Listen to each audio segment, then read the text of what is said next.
Assalamualaikum warahmatullahi wabarakatuh. Kami dari kelompok 7. Saya Rahma Larasati dan ada rekan saya Aisyah, Linda, dan Fikar.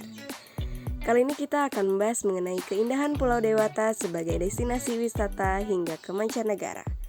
Pembangunan kepariwisataan Undang-Undang Nomor 9 Tahun 2010 meningkatkan pertumbuhan ekonomi, kesejahteraan rakyat, menghapus kemiskinan, mengatasi pengangguran, melestarikan alam, lingkungan, dan sumber daya, memajukan kebudayaan, mengangkat citra bangsa, memupuk rasa cinta tanah air, memperkukuh jati diri dan kesatuan bangsa, dan mempererat persahabatan antar bangsa. Yang selanjutnya adalah Pulau Bali sebagai tujuan dan destinasi wisata dunia karena memiliki keunikan budaya dan tradisi. Salah satu pulau dari 17.000 lebih kepulauan di Indonesia dengan luas pulau sepanjang 1.503 km dan selebar 112 km dan luas pulau 123,98 km persegi. Secara geografis, pulau ini terletak di sebuah garis khayal yaitu 8 derajat 25 dan 23 lintang selatan dan 115 derajat 14,55 bujur timur. Kota Bali beriklim tropis seperti daerah lain di Indonesia. Selanjutnya, berbagai tempat wisata di Pulau Bali. Kita akan menjajaki berbagai destinasi di Bali dan lebih mengenal dekat dengan Pulau Bali. Yang pertama, Pantai Kuta. Pantai Kuta merupakan pantai terkenal di Bali. Tempat pariwisata yang terletak di Kecamatan Kuta, sebelah selatan Kota Denpasar, Bali, Indonesia ini merupakan sebuah tujuan wisata turis mancanegara dan menjadi objek wisata sejak tahun 1970-an. Banyak peselancar dari belahan dunia memilih Pantai Kuta sebagai lokasi surfing. Yang kedua ada Pura Tanah Lot. Pura Tanah Lot merupakan dua buah pura yang berada di atas sebuah batu karang besar di pinggir laut. Wisatawan dapat secara langsung melihat berbagai upacara keagamaan umat Hindu. Piyudalan atau Hari Jadi Pura yang selalu dilaksanakan setiap 210 hari sekali menurut kalender Saka atau 4 hari setelah Hari Raya Kuningan. Nah, berikut ini merupakan gambar Pantai Kuta dan gambar Pura Tanah Lot Bali. Lalu ada beberapa destinasi lain di Pulau Bali, yaitu Garuda Wisnu Kencana, sebuah taman wisata budaya yang terkenal karena adanya patung raksasa Garuda Wisnu Kencana karya Inyoman Nuarta. Lalu ada Danau Beratan Bedugul. Danau Beratan Bedugul adalah sebuah kawasan wisata dengan danau dan gunung di Bali. Lalu ada Tanjung Benoa. Tempat ini merupakan surganya wahana air seperti banana boat, scuba diving, parasailing, rolling donut, sea walker, flying fish, dan snorkeling. Untuk gambar di sebelah kanan ini merupakan patung Garuda Wisnu Kencana yang merupakan karya dari Inyoman Nuarta. Sementara di sebelahnya merupakan Tanjung Benoa yang merupakan tempat wisata di Bali yang terkenal akan pantainya. Tempat ini merupakan surganya wahana air seperti banana boat, scuba diving, parasailing, rolling donut, sailwalker, flying fish, snorkeling, dan juga lain-lainnya. Sehingga menjadikan Tanjung Benoa dikenal sebagai pusat wisata bahari di Bali. Nah, selanjutnya yaitu ada Danau Beratan Bedugul. Danau ini merupakan sebuah kawasan wisata dengan danau dan juga gunung di Bali, terletak di bagian tengah pulau dekat Danau Beratan antara Denpasar dan juga Singaraja. Selain memiliki pemandangan yang sangat bagus, Bali juga memiliki budaya masyarakat yang sangat unik.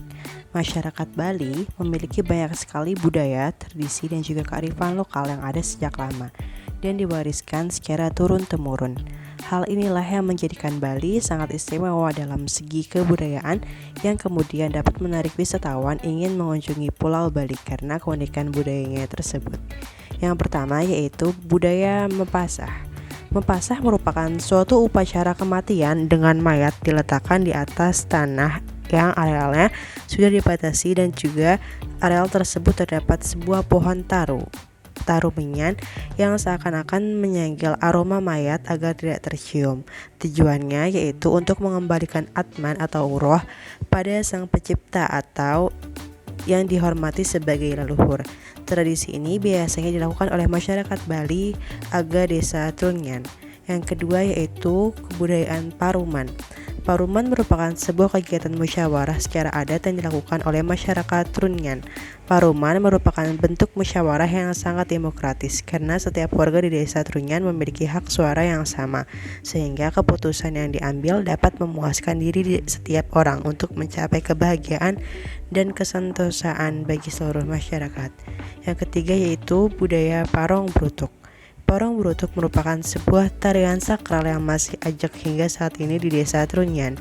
Tarian ini biasa ditarikan ketika hari odalan atau upacara di Pura Ratu Pancerin Jagat.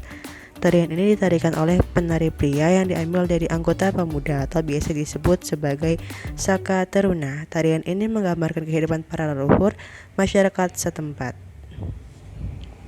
Selanjutnya yaitu tradisi Makare-kare atau yang dikenal dengan Perang Pandan. Tradisi unik di Pulau Bali hanya dilakukan di desa tradisional Tenganan, Karangasem yang dikenal juga sebagai desa Bali Aga. Perang dilakukan berhadapan-hadapan satu lawan satu dengan masing-masing memegang segepok pandan berduri sebagai senjata. Tradisi ini bertujuan untuk menghormati dewa perang atau dewa Indra yang merupakan dewa tertinggi bagi umat Hindu di Tenganan. Yang kedua yaitu tradisi mengkotek. Ritual mengkotek ini hanya bisa ditemukan di desa Menunggu, Kecamatan Mengwi, Badung, dikenal juga dengan Grebek Makotek. Tradisi unik di Pulau Bali ini digelar setiap 6 bulan sekali, tepatnya pada perayaan Hari Raya Kuningan atau 10 hari setelah Galungan.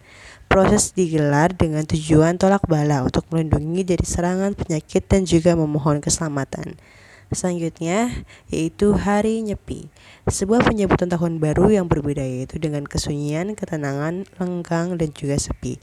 Itulah sebabnya semua warga pada saat Hari Nyepi tersebut tidak boleh berpergian, menghidupkan api, membuat kegaduhan ataupun bersenang-senang. Tujuannya yaitu untuk bisa introspeksi diri atau mulat sarira dan juga merenung dalam suasana hening, bisa berkonsentrasi lebih maksimal seharian tinggal di rumah dan bersembahyang melakukan brata dan juga mediasi agar bisa memulai kehidupan yang lebih baik pada bulan berikutnya pada sasih kedasa. Semua kedas, bersih dan juga suci untuk memulai lagi kehidupan baru. Yang terakhir yaitu upacara ngaben. Saat upacara ngaben, jasad atau tubuh yang orang meninggal dikubur terlebih dahulu ataupun dikremasi langsung. Upacara ini digelar sebagai wujud bakti manusia dan juga kewajiban suci kepada leluhurnya atau orang yang telah meninggal. Tujuannya yaitu mengembalikan unsur panca mahabhuta dari tubuh kasar manusia ke asalnya, dan badan halus atau atma yang telah meninggalkan lebih cepat mendapat penyucian dan juga kembali ke sisinya. Selanjutnya yaitu pendapatan Pulau Bali dari sektor wisata. Pulau Bali menjadi salah satu destinasi wisata yang paling terkenal di mata dunia, sehingga kondisi ekonomi dan juga pendapatan daerah di sisi ekonomi sarana hunian wisata tumbuh dengan sangat pesat, terutama di daerah Badung, Denpasar, dan juga Gianyar. Pemerintah Provinsi Bali telah menetapkan 15 kawasan di Bali sebagai daerah hunian wisata. Pada tahun 2016, sektor pariwisata menyumbang 23,33% dari total PDRB sebesar 195,4 triliun. Sementara laju pertumbuhan ekonomi Provinsi Bali dalam 5 tahun terakhir juga cukup stabil di atas 6%. Adapun realisasi pendapatan pada anggaran pendapatan dan belanja daerah atau APBD selama 2012 sampai dengan 2016 menunjukkan tren kenaikan.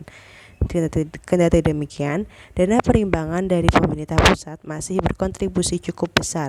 Pada tahun 2016, dana perimbangan menyumbang 35% dari total pendapatan. Adapun pendapatan lain-lain hanya menyumbang sekitar 6%. Bila ditelusuri lebih lanjut, kontribusi pajak daerah berperan signifikan terhadap PAD Provinsi Bali. Dari capaian PAD sebesar 3,04 triliun, pajak daerah berkontribusi dari 2,6 triliun atau 85% dari total PAD tersebut. Sementara hasil retribusi daerah hanya menyumbang 2% atau sekitar 63,9 miliar. Baik, selanjutnya adalah kondisi Bali dalam masa pandemi COVID-19. Yang pertama ada bidang pariwisata. pariwisata Bali yang menggantungkan pada sektor pariwisata seperti mati suri. Pemerintah setempat telah meluncurkan program PEN yang merupakan salah satu rangkaian kegiatan untuk mengurangi dampak COVID-19 terhadap perekonomian. Respons atas penurunan aktivitas masyarakat terhadap ekonomi dan khususnya sektor informal atau UMKM. Selanjutnya yang kedua adalah perekonomian Bali. Kondisi pandemi saat ini membuat Bali tergantung dengan wisatawan domestik. Akibatnya, banyak para pekerja yang mengalami PHK karena berkurangnya wisatawan di Bali. Hal ini berdampak kepada pengangguran di Bali yang terus bertambah sekitar 4,4% atau sekitar 235.200 jiwa dari jumlah penduduk 4,2 juta jiwa. Sekian dari presentasi kami. Mohon maaf atas segala kekurangan kami. Wassalamualaikum warahmatullahi wabarakatuh. Terima kasih.